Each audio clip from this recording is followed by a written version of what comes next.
Kako bi pa komentirali izjavo bivšega ministra Zvera v današnjem Dnevniku, da vlada kruli o nekih 300 milijonih, da je že on imel pomisleke glede te številke v proračunu, da v bistvu te 3 milijoni štartnine niso bili plačani oziroma prijavnine zaradi tega, ker ni bilo nekaj usklajen s to svetovno študentsko organizacijo in je pač potem on umaknil podpis tega?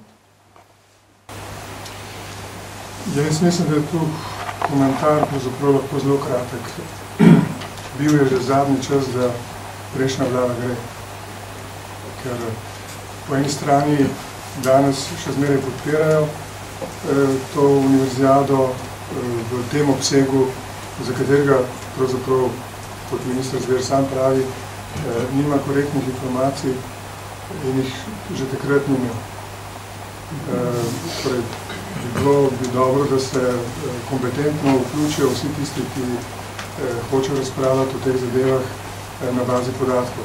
Do zdaj v resnici, po moji sodbi, to ni bilo možno, ker korektnih podatkov mi do zdaj nismo imeli na razpolago.